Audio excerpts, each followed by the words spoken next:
नमस्कार, मैं हूं प्रशांत और मैं बात करूंगा अब इस हफ्ते रिलीज हुई फिल्म के बारे में जिसका नाम है श्रीकांत। श्रीकांत उद्योगपति श्रीकांत बोला की ज़िंदगी पर आधारित फिल्म है, जो कि एक नेत्रहीन व्यक्ति हैं और ये फिल्म उनके संघर्ष की कहानी कहती है कि कैसे वो एक किसान परिवार में पैदा हुए। उनके पिता माता बहुत खुश थे जब वो पैदा हुए, लेकिन जब उनको ये पता लगता है कि वो नेत्रहीन हैं तो कैसे वो उनसे पीछा छुड़ाना चाहते हैं, उनको मार देना चाहते हैं, लेकिन वो ऐसा नहीं कर पाते। और फिर किस तरह से श्रीकांत जो है वो बहुत ही इंटेलिजेंट बच्चे बनकर उभरते हैं, क्लास में सबसे आगे, और फिर उसके बाद जब तक वो पढ़ाई करते हैं हमेशा टॉप करते हैं, और उसके बाद किस तरह से वो जो इंडियन एजुकेशन सिस्टम है उससे लोहा लेते हैं, उनसे एक जंग लड़ते हैं और जीतते हैं, और फिर किस तरह से एक कामयाब उद्योगपति बनते हैं। तो ये उनकी ज़िंदगी की कहानी है। उसके अलावा अगर मैं बात करूँ इस फिल्म के निर्देशक की, तो इस फिल्म के निर्देशक हैं तुषार हीरानंदानी और कलाकार हैं राजकुमार राव, अलाया एफ, ज्योतिका और शरद केलकर। फिल्म के राइटर हैं जगदीप और साथ में हैं सुमित पुरोहित। और इस फिल्म में संगीतकार कई हैं, तनिष्क बागची भी हैं, आनंद मिलिंद इसलिए क्योंकि फिल्म क़यामत से क़यामत तक का गाना आपको याद होगा, पापा कहते हैं, और इसको इस फिल्म में लिया गया है। पापा कहते हैं का नया वर्जन है, दूसरा वर्जन है जो इस फिल्म में आपको सुनाई देगा, लेकिन इसको गाया है वो उदित नारायण ने ही गाया है। आपको ये भी याद होगा कि जब इस फिल्म का ये गाना लॉन्च हुआ तो वहाँ पर आमिर खान भी थे, श्रीकांत बोला भी थे, राजकुमार राव, पूरी टीम थी फिल्म की। और श्रीकांत जिस तरह से जितने भी इस तरह के फिल्म के इवेंट उन पर नज़र आए, तो एक बात तो जो है वो साफ़ हो जाती है, और वो बात ये थी कि वो बहुत ही आत्मविश्वास वाले व्यक्ति हैं, और वो ये बिल्कुल नहीं चाहते कि जो लोग हैं वो उनको बेचारा समझें या उन पर तरस खाएं, और यही कुछ फिल्म में भी दिखाया गया है। तो ऐसी फिल्म बनाते वक्त ये बहुत उलझन वाला काम था, बहुत मुश्किल थी ये कि फिल्म को किस तरह से पर्दे पर उतारा जाए, क्या उनको बेचारा दिखाया जाए या उनको बेचारा ना दिखाया जाए। लेकिन जिस तरह से उनका कैरेक्टर है श्रीकांत बोला का, उसी तरह से तुषार हीरानंदानी ने उनको फिल्म में दिखाया है। खैर, ये तो फिल्म की कहानी और फिल्म के बारे में थोड़ी सी बात हो गई, लेकिन फिल्म की खामियां और खूबियां बताने से पहले मैं आपको एक बात कहना चाहूँगा, वो ये कि बहुत सारे कलाकारों ने नेत्रहीन लोगों का अभिनय किया है, और 60 के दशक में, 50 के दशक में या 70 के दशक में या बाद में भी बहुत सारे कलाकारों ने किया है। लेकिन जब भी मैं कोई ऐसी फिल्म देखता हूँ, तो मैंने हाल ही में एक फिल्म देखी थी जिसका नाम है नज़रअंदाज, और उस फिल्म में कुमुद मिश्रा ने एक नेत्रहीन व्यक्ति का किरदार निभाया था, और उस किरदार ने और कुमुद मिश्रा ने मुझे बहुत ही इम्प्रेस किया था, और मुझे लगा वाह, इतना बेहतरीन किरदार आज तक हिंदी सिनेमा में किसी कलाकार ने नहीं निभाया। लेकिन बात करें अगर हम फिल्म श्रीकांत की, तो मैं राजकुमार को भी कम नंबर नहीं दूंगा। खैर, वो हम खूबियों के दौरान बात करेंगे, लेकिन अब हम बात करते हैं सीधा फिल्म की खामियों की। तो इस फिल्म की खामी ये है, एक जो छोटी छोटी खामियाँ हैं, जिनमें से एक खामी है इसका स्क्रीन प्ले। कुछ जगह पे, सब जगह नहीं, लेकिन कुछ जगह पे कुछ चीज़ें हैं जो श्रीकांत की बतानी ज़रूरी थी, अहम थी, तो वो आपको वो सीन, वो दृश्य थोड़ी देर के लिए आएगा और वो बात कह के निकल जाएगा। वो सीमलेसली जो ट्रांजिशन होता है कि उससे पहले की कहानी से जुड़ के वो आए और आगे कहानी में जुड़े, वो कहीं कहीं आपको मिसिंग लगता है। कहीं आपको लगता है कि एक बड़ी बात थी, कहनी दी, और आपको कह के आप जंप कर गए जो टाइमलाइन थी उसको।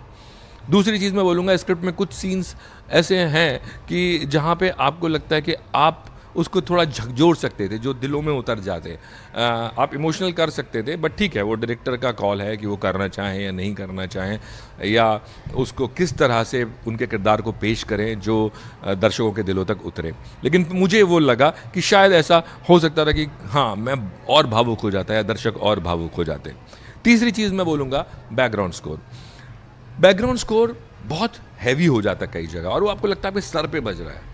पूरी फिल्म में नहीं, कुछ जगह पे क्योंकि कई बार हिंदी फिल्मों में ऐसा होता है कि जब कोई भी हीरोइक बात होती है, आपको हीरोइज्म दिखाना होता है, तो बैकग्राउंड स्कोर भी बहुत हैवी होता है, और ऐसा इस फिल्म में भी कुछ जगह पे है।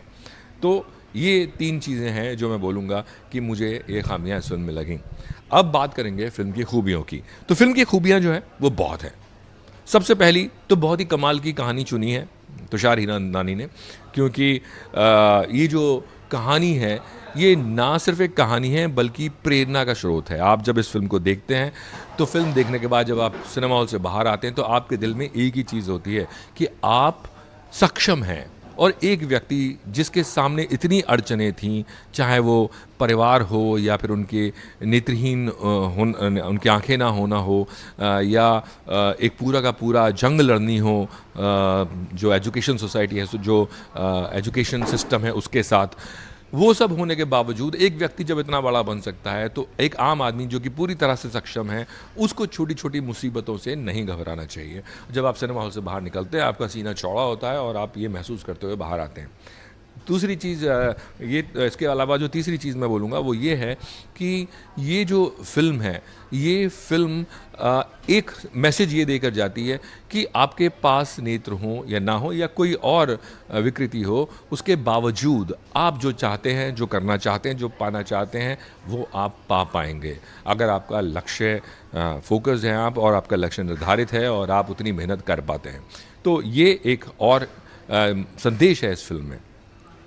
अभिनय, फिल्म का रिव्यू शुरू करने से पहले मैंने आपको नेत्रहीन का जो किरदार निभाने वाले कुछ लोगों के नाम बताए थे और मैंने कहा राजकुमार ने कमाल का काम किया है। और जो सबसे बढ़िया बात होती है वो ये कि जब भी कोई एक्टर इस तरह के किरदार निभाता है तो उसमें एक चीज़ जो हम लोग पकड़ते हैं या देखते हैं वो ये कि जो एक्टर अपने फेशियल एक्सप्रेशंस, जो हाव भाव दिखा रहा है, क्या उसमें कोई एक रिदम है कि आपने एक बार आंखें ऐसे की, उसकी थोड़ी देर के बाद आपने दूसरी आंख ऐसे की, फिर आपने मुंह अपना ऐसे किया, है ना। अगर वो आप करते हैं तो आप पकड़े जाते हैं, लेकिन राजकुमार राव कहीं पे भी ये नहीं करते और वो लगता है कि जो भी उनके हाव भाव हैं वो अंदर से आ रहे हैं। ऐसा नहीं लगता कि एक मैनरिज्म या एक मैकेनिज्म उन्होंने बना लिया है, वो आपको कहीं नहीं लगेगा। और यहाँ पे फिर एक बार मैं नाम लूँगा कुमुद मिश्रा का, जिन्होंने कमाल का काम किया था नज़रअंदाज में। वो भी आप फिल्म देखेंगे तो आपको लगेगा कि क्या कमाल काम उन्होंने किया। तो ये राजकुमार की बात हुई। उसके अलावा ज्योतिका और शरद केलकर, बहुत ही कमाल अभिनय, सधा हुआ, कहीं भी ओवर द टॉप नहीं, और आपको शरद केलकर के किरदार से प्रेम हो जाएगा क्योंकि जिस तरह से वो कंधा बन के श्रीकांत के साथ खड़े रहे हैं, उनके किरदार को आप, और कई बार आपको उनके ऊपर तरस भी आएगा। और जो दूसरी एक चीज़ है वो ये कि जितनी बायोग्राफिकल्स होती हैं उनमें अक्सर हम तारीफ़ ही देखते हैं।